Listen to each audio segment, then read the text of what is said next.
जहां आज आपको उस राजनीतिक दस्तक को समझना जरूरी है जिसमें संविधान आपातकाल के 50 साल और अब सेंगोल को प्रतीक बनाकर घेराबंदी की सियासत छिड़ी है। जहां संविधान, इमरजेंसी और सेंगोल के नाम पर दलितों, पिछड़ों के वोट की गोलबंदी को अपने पाले में ही आगे भी मजबूत करने की लड़ाई हो रही है। जहां आज आरोप लग गया कि सदन में जय संविधान तक बोलने पर आपत्ति की जा रही है, लेकिन सच क्या है?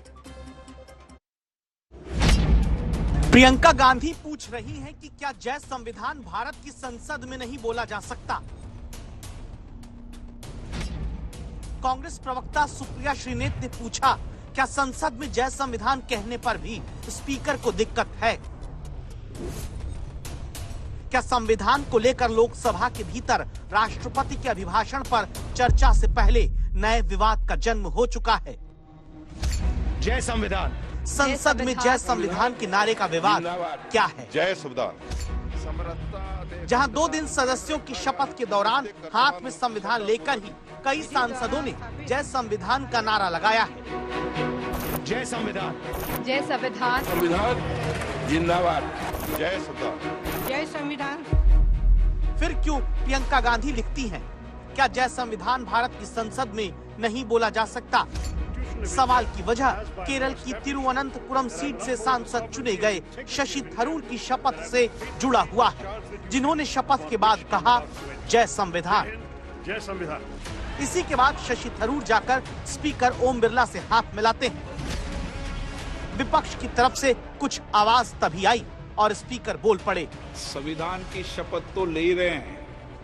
लोकसभा अध्यक्ष के ये कहने के बाद विपक्षी बेंच से हल्ला होने लगा। हरियाणा से सांसद दीपेंद्र हुड्डा खड़े हुए कहते हैं,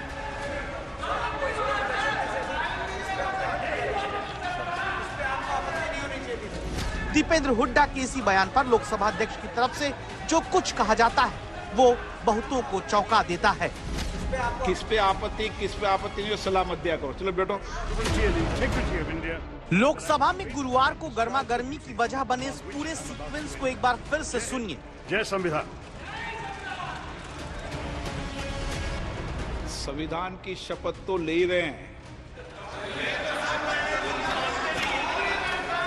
ये संविधान की शपथ है।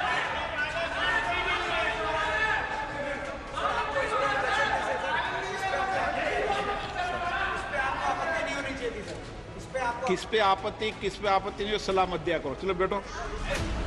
दीपेंद्र हुड्डा तो इसके बाद बैठ गए, लेकिन संसद में जय संविधान कहने से रोकने का आरोप लगाता विवाद खड़ा हो गया। तभी तो प्रियंका गांधी ने लिखा, चुनावों के दौरान सामने आया संविधान विरोध अब नए रूप में सामने है, जो हमारे संविधान को कमजोर करना चाहता है।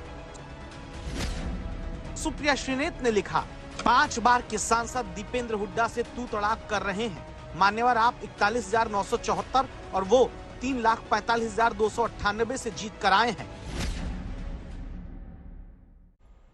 क्या वाकई लोकसभा अध्यक्ष ने जय संविधान बोलने से रोका या आपत्ति की, या फिर विपक्ष की असली नाराजगी कल लोकसभा में इमरजेंसी पर लाए गए निंदा प्रस्ताव पर है, जहां आपातकाल के 50 साल पर इंदिरा गांधी सरकार के इमरजेंसी के दौरान लिए गए फैसलों पर लोकसभा अध्यक्ष ने भाषण दिया, जिसके खिलाफ मुद्दा आज स्पीकर से मुलाकात के दौरान राहुल गांधी ने उठाया। जो आक्रमण प्रधानमंत्री जी, अमित शाह जी कॉन्स्टिट्यूशन पर, संविधान पे कर रहे हैं, वो हमारे लिए एक्सेप्टेबल नहीं है, वो हम होने नहीं देंगे। इसीलिए हमने कॉन्स्टिट्यूशन ओथ लेते हुए हमने कॉन्स्टिट्यूशन पकड़ा था। धन्यवाद, थैंक यू। हमारा संदेश जा रहा है, हिंदुस्तान के कॉन्स्टिट्यूशन को कोई शक्ति नहीं छू सकती। धन्यवाद। संविधान यानी बाबा साहब भीमराव अंबेडकर, बाबा साहब भीमराव अंबेडकर यानी दलितों और पिछड़ों की आवाज। जय संविधान। तो क्या इसीलिए जब विपक्ष हाथ में संविधान लेकर इस बार सदन में लगातार सरकार को घेर रहा है, तो संविधान वाले दांव का जवाब आपातकाल के 50 साल को याद करा के दिया जाता है, जहां पहले प्रधानमंत्री ने इमरजेंसी के 50 साल की याद दिलाई, फिर बीजेपी 25 जून को 50 साल होने पर इमरजेंसी याद कराते हुए विरोध की कार्यक्रम करती है। 26 जून को लोकसभा में आपातकाल के खिलाफ निंदा प्रस्ताव आता है। गुरुवार को राष्ट्रपति के अभिभाषण में इमरजेंसी याद कराई जाती है। भारत में फिर कभी कोई ऐसी हिम्मत नहीं करेगा जो 50 साल पहले की गई थी और लोकतंत्र पे काला धब्बा लगा दिया गया था। देश में प्रेम करने वाले नागरिकों की स्मृति में हम सब 2 मिनट का मौन रखते हैं। इसी के बाद जब लोकसभा में बुधवार को निंदा प्रस्ताव आया और 2 मिनट का मौन रखा गया तो विपक्ष ने हंगामा किया। ये सदन 1975 में देश में आपातकाल इमरजेंसी लगाने के निर्णय की कड़े शब्दों में निंदा करता है। अब लोकसभा में नेता विपक्ष बन चुके राहुल गांधी इंडिया गठबंधन के नेताओं के साथ स्पीकर से मिलने पहुंचे। इसी मुलाकात के दौरान दावा है नेता विपक्ष राहुल गांधी ने स्पीकर की तरफ से आपातकाल को याद कराने पर आपत्ति दर्ज कराई। राहुल गांधी की तरफ से कहा गया कि स्पीकर ने राजनीतिक कदम उठाया और ये भी कहा गया कि इससे बचा जा सकता था।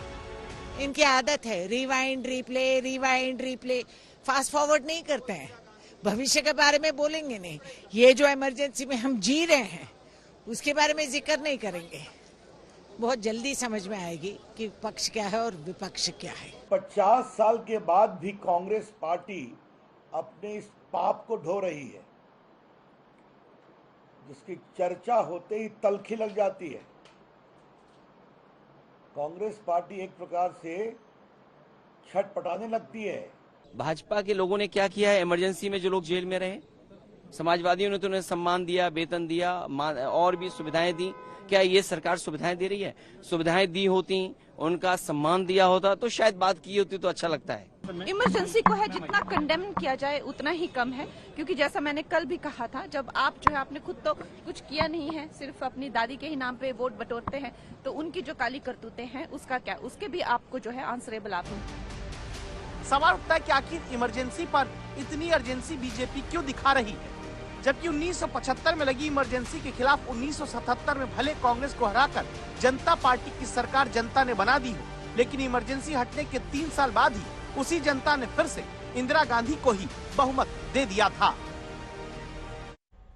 तो सवाल अब यही कि आखिर जिस जनता ने इमरजेंसी खत्म होने के 3 साल बाद ही फिर से इंदिरा गांधी की सरकार को चुन लिया, उस आपातकाल को क्या आज याद करा के कांग्रेस को संविधान बचाओ के नारे पर जवाब बीजेपी दे पाएगी? और इसकी जरूरत ही क्यों है? संविधान को हाथ में लेकर विपक्ष के नेता जब चुनाव में नजर आए तो बयान याद करिए। बयान थे कि बीजेपी सत्ता में आई तो आरक्षण खत्म कर देगी। बयान दिया गया कि बीजेपी सत्ता में आई तो संविधान बदल दिया जाएगा। बीजेपी के सारे नेता पूरी ताकत लगाकर चुनाव में कहते रहे कि इस संविधान को कोई नहीं बदल सकता, लेकिन विपक्ष के बयानों का असर दलितों, पिछड़ों सब तक पहुंचा। यह कहने की पहली वजह देखिए, देश में दलित समाज के लिए आरक्षित 84 सीटें हैं, जहां 2019 में 54 सीट जीतने वाली एनडीए को इस बार 39 सीटें ही मिली, जबकि पिछले लोकसभा चुनाव में 11 सीट जीतने वाले विपक्ष को इस बार 42 सीटें मिली। अन्य की सीटें 19 से घटकर 3 हो गई। यानी संविधान हाथ में लेकर जो चुनावी नैरेटिव गढ़ा गया, उसका फायदा विपक्ष को दलितों के लिए आरक्षित सीट पर मिला। अब अगर सिर्फ उत्तर प्रदेश की बात करें तो यहां पर 17 सीटें दलितों के लिए आरक्षित हैं, जहां पिछली बार 15 सीट जीतने वाले एनडीए को अब की बार सिर्फ 8 सीट मिली, और जिस इंडिया गठबंधन को पिछली बार 1 सीट नहीं मिली थी उसे भी 8 सीट मिली। अन्य को इस बार 1 सीट मिली। यानी यूपी में जो सबसे बड़ा नुकसान बीजेपी को हुआ है उसमें भी दलित वोट एक बड़ी वजह है। अगर केवल दलित वोट का हिसाब देखें तो इंडिया गठबंधन को इस बार 32% मिला, यानी 7% बढ़ा है, जबकि एनडीए को 35% कम वोट मिले, 5% घटा है। ऐसे ही ओबीसी सांसदों की संख्या की तुलना करें तो एनडीए के 26.2% सांसद इस बार पिछड़े वर्ग के हैं, जबकि इंडिया गठबंधन में 30.7% सांसद ओबीसी वर्ग के हैं।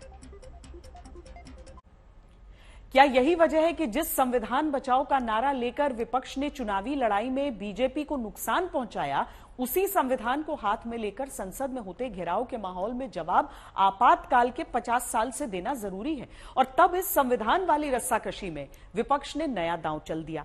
जहां नई संसद में राजदंड रूपी सेंगोल की स्थापना हुई थी, उसे राजतंत्र का प्रतीक बताते हुए अखिलेश यादव की पार्टी के सांसद ने लोकसभा अध्यक्ष से सेंगोल को हटाने और संविधान की प्रति लगाने की मांग कर दी।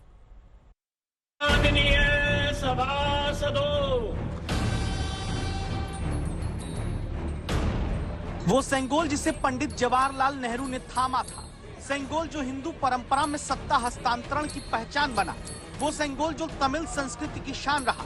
पिछले साल संसद में उसी परंपरा, रीति रिवाज और धार्मिक अनुष्ठान के साथ प्रधानमंत्री नरेंद्र मोदी ने भी थामा, जिस अनुष्ठान के साथ 14 अगस्त 1947 की रात नेहरू को सेंगोल थमाया गया।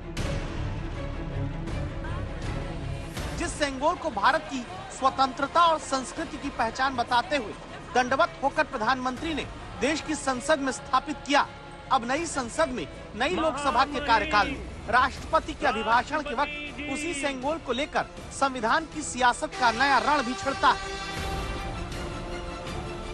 वजह बनते हैं आर.के. चौधरी, लखनऊ के बगल की सीट मोहनलालगंज से समाजवादी पार्टी के सांसद।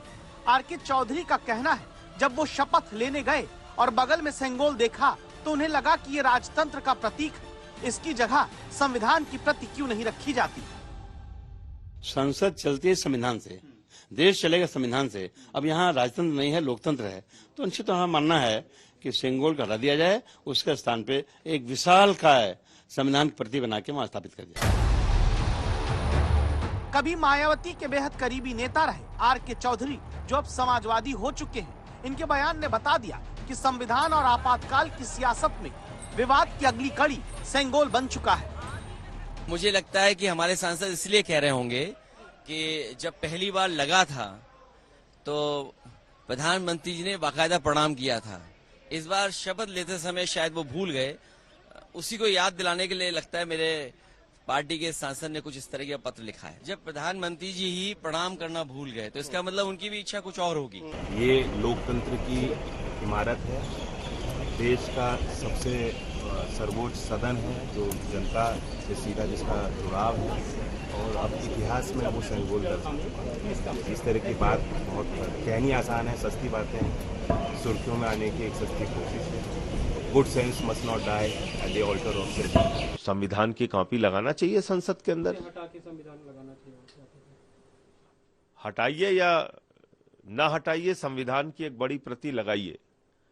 और आपको पता ही था कि किस तरीके से ये धार्मिक परंपराओं के विरुद्ध भी ये लाके इन्होंने राजदंड लगाया था। वहां पे इनको दंड तो मिला, थोड़ी कमी रह गई और आगे दंड मिलेगा। जिस तरीके से ऐसे प्रतीकों को गलत दृष्टि में इतने दशकों से दिखाने का प्रयास किया गया, आज जब हमारे प्रधानमंत्री जी के द्वारा उन्हें उचित सम्मान दिया जाता है, क्यों इन सारी चीजों से ऐतराज होता है?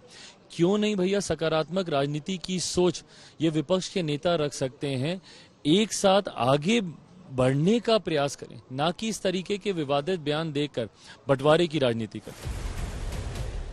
इन सारी सियासत के बीच एक सवाल आया, आखिर आर.के. चौधरी क्यों अब चाहते हैं कि सेंगोल को हटाकर संविधान ही लोकसभा में रखा जाए? इस देश में दो तरह की विचारधारा है, एक बाबा साहब डॉक्टर अम्बेडकर संविधान को मानने वाले, लोकतंत्र मानने वाले, दूसरा लोकतंत्र के धज्जियां उड़ाने वाले। तो हम चाहते हैं ये खाई स्पष्ट हो जाए, कौन कौन इस देश में लोकतंत्र मानता है, कौन कौन लोकतंत्र नहीं मानता। यानी सेंगोल और संविधान की सियासी बहस छेड़कर ये नया चैप्टर खोला गया, जहां अगड़े और पिछड़े पर नया विवाद बढ़ने से उस वोट बैंक को संदेश देने की कोशिश है, जहां इस बार विपक्ष को ज्यादा सफलता मिली है।